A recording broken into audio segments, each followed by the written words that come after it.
Getting by with a little help from your friends never used to be enough for bands hoping to make the big break. But growing internet communities, often made up of users who've never even met, are opening up opportunities for anyone hoping to make a name or a fortune for themselves. In a minute, we'll be asking whether artists can cut out the middleman by appealing directly to their audience by using the net. Now, first though, in the latest part of our series on the future of the web, here's how one musician is hoping to get ahead by getting online. Web 2.0 is social networking sites like initially Friendster, now MySpace. It's also anything that's kind of community-based and content that comes from the bottom up rather than top down.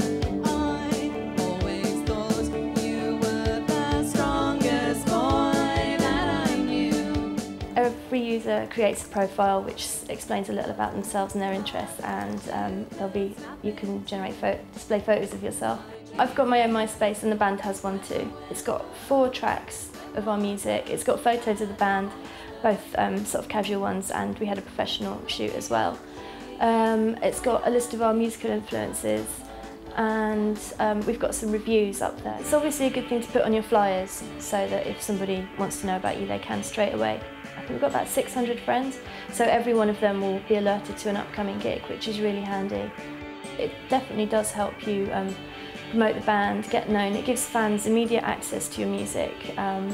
There's no need for a middleman. It's like the band interacting directly with the fans. One change that may come about is that people can download the singles for free, so I think it will become much more about that actual live experience, and bands can generate revenue from that rather than from the sale of singles. So we're now, for the web, we can talk to Mark Benioff, an internet entrepreneur who runs the Silicon Valley-based Salesforce.com, and to Ajax Scott, publisher of Music Week. Ajax, I'll ask you first. I mean, I am one of those people, specifically in connection with the music business, who likes buying a thing.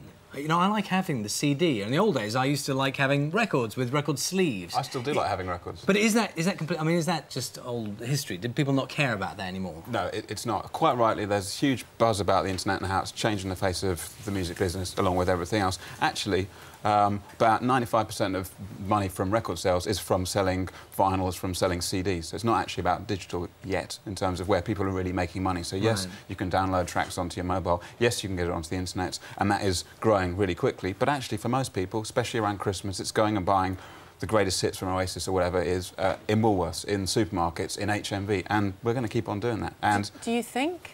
I mean, is that going to be the case, or people just going to download and make up their own CDs to give to their relatives? Oh, I think the copyright lawyers would probably have something to say then. No, of course. But once you've bought, what I mean is once you've actually bought the record, was what I'm saying. Absolutely. But the whole thing, it's about consumer choice, and that's what's really changing now. It used to be that a record company would decide when it was going to release the Oasis record or any other record, and how many tracks were going to be on it. And as a consumer, I had to go and buy that because I didn't have any other choice. Now, actually, the artist can decide what tracks they want to make available, in what format, whether they want to be free promotionally or whether they want to charge money for them.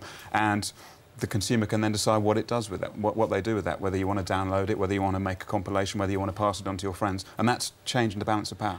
And it's not just changing for the consumer, is it? It's also changing in the corporate world as well. Well, that's exactly right. You hear about this incredible transformation, which is artists are not beholden to record companies anymore. I mean, that's a huge change. It's never happened before in history of music. I mean, today, now, if you're an artist, like my cousin Alison Lewis, just this week, she published her MySpace page. She didn't have to buy any software. She didn't have to buy any hardware. She didn't hire a consultant. She didn't do anything. Now she's just on MySpace. People can hear her music and check it out, buy things from her. That's amazing. And it's because it's a service, right? It's delivered right over the internet. Well, now the same thing is happening for businesses also. You know, businesses used to have to buy software from SAP or Microsoft or Oracle to empower themselves, just like these artists used to have to be beholden to record companies. Well, it's soft power, at least to businesses, because businesses can now run right over the internet also. But some of the principles of good business will never change, will they? I mean, it's a shortcut possibly to getting attention or putting yourself out there, but there's a danger, is there not? That people think that you've got a space on the internet somewhere, therefore you've got a business and that means you're successful. And in fact, I mean, real businessmen will tell you a very different story, wouldn't they? Today's world is all about making things lower cost and easier to use. It's all about empowering the unempowered. corporations today, they have to remove the complexity. So they're looking to get rid of their data centers entirely. You know, they're not buying those big mainframes from IBM anymore in the same way that you don't have to go to the record company for that same kind of infrastructure. Instead, you're able to use all these services right over the internet. That's the democratization that's happening around the world that's so powerful today for consumers and business. And that's the thing, going back to the individual again, that we, if we're aspiring singers or whatever, we want to produce our own music, we can do that.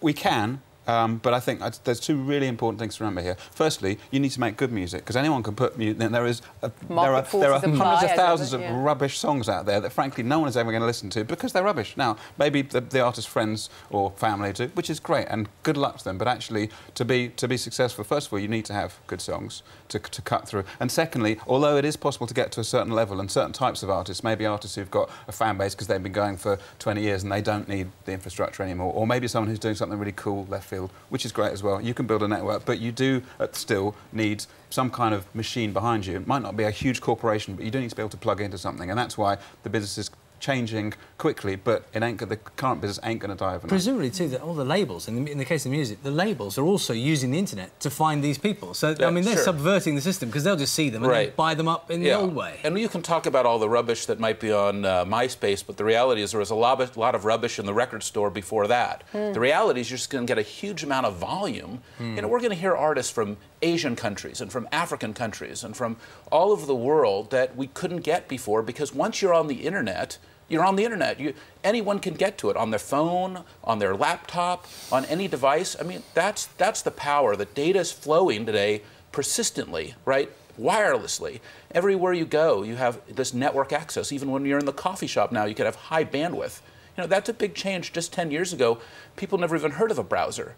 Now we can't live without it. Yeah. So don't forget one thing. In our industry, people always overestimate what you can do in 1 year.